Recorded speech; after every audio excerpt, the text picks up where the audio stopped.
In this tutorial, I will be discussing the osteology of the thoracic wall and the functions of the thoracic cage.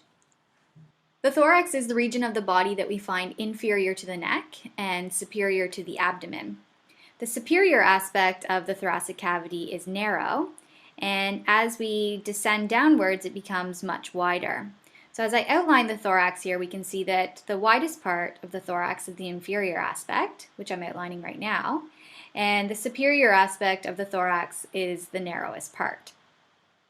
What we find inside the thorax are the primary organs of the respiratory and cardiovascular systems. These particular structures are located within 3 different regions within the thorax. The central compartment is referred to as the mediastinum. And within the mediastinum, we will find the heart and the great vessels coming off of the heart, along with other structures such as the esophagus and the trachea. On either side of the mediastinum, we have the pleural cavity. So here we have the right pleural cavity, which is where we'll find the right lung and its associated structures. And on the opposite side of the mediastinum, we find the left pleural cavity, where we'll find the left lung and the associated structures. What I've done now is added on some of the structures that we find within the thoracic cavity. One of the major functions of the thoracic cage is to protect these structures. So on the left side here, we can see the left lung, and situated in behind parts of the left lung, we can see parts of the heart. So if I rotate it here, we can see a little bit better view of the heart. Situated behind the heart, here we have the trachea, and posterior to the trachea, we also have the esophagus. So these are some of the important structures that we find within the thoracic cavity that the actual cage protects. And inferiorly, we can see some of the abdominal content. So here is the liver, and the liver is also protected by the thoracic cage as well. In addition to protecting structures, the thoracic cage also serves as an attachment point for our upper limbs. So here we can see the clavicle, where the clavicle would attach directly to the sternum. This is the only functional attachment of the upper limb onto the axial skeleton. Another important function of the thoracic cage is to resist the negative internal pressures that are generated by the elastic recoil of the lungs and the inspiratory movements when we're breathing.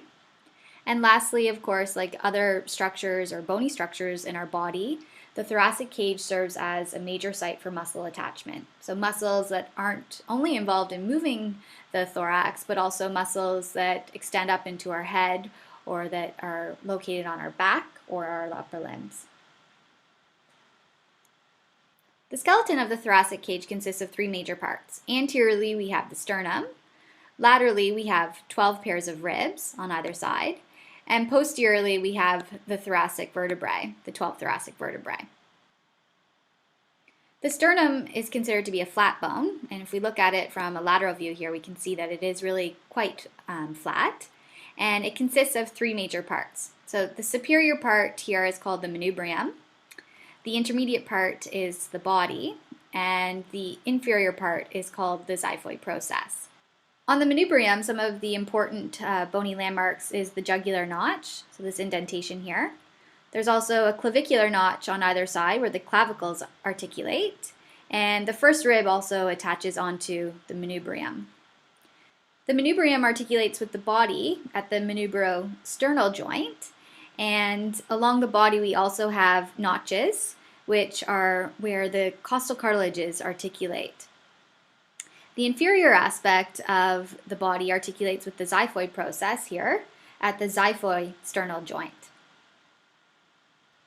As I mentioned before, we have 12 ribs on either side of the sternum, and the first 7 ribs are considered to be true ribs because they all have a direct attachment onto the sternum. So you can see here are the costal cartilages. This unhighlighted here. Here we can see these are the costal cartilages of these particular ribs, and each of them directly goes up and attaches either onto the body or onto the manubrium of the sternum. Ribs 8 to 10 are considered or classified as false ribs because they don't have their own costal cartilage going up towards the sternum. So all of these ribs piggyback up onto the costal cartilage of number 7, which I'm outlining right here. The last 2 ribs are floating ribs, and these are ribs 11 and 12. So if we just tilt this animation here, now we can see the floating ribs, and these are considered floating because they have no anterior attachment at all. The last part of the skeleton of the thoracic cage includes the thoracic vertebrae. And we've discussed the thoracic vertebrae in more detail in another tutorial. But just to briefly mention, we have 12 thoracic vertebrae. These 12 articulate with all 12 ribs on either side, and they form the posterior aspect of the thoracic cage. At the superior and inferior aspects of the thoracic cage, we find openings, and these are referred to as apertures. We'll take a closer look at the superior aperture first. The boundaries of the superior thoracic aperture consist of T1, which I'll highlight here. Laterally, we find the first rib and also the costal cartilage of the first rib. So here's rib number 1, and here's the costal cartilage of rib 1. So laterally on either side, we find rib 1 and the costal cartilage of rib 1 forming the lateral boundary. And bounding it anteriorly is the superior border of the manubrium. Many structures pass through this particular opening, structures that are en route or passing down into the thoracic cage, and also structures that are emerging from the thoracic cage out towards the neck or the upper limb. When this particular anatomical region is discussed clinically, it's referred to as the thoracic outlet. And the reason that is because they're emphasizing structures that are emerging out of the thorax. So for example, the arteries coming out or coming off of the heart, and also the spinal nerve, T1. The inferior thoracic aperture is much larger than the superior thoracic aperture. Posteriorly, it's bounded by T12, which I'll outline here. Posterior laterally, it's bounded by the floating ribs, ribs number 12 and also ribs number 11. And the anterior lateral boundary is formed by the costal cartilages of ribs number 7 all the way down to 10. And we call this particular area the costal margin. Anteriorly, we have the xiphi-sternal joint forming its boundary.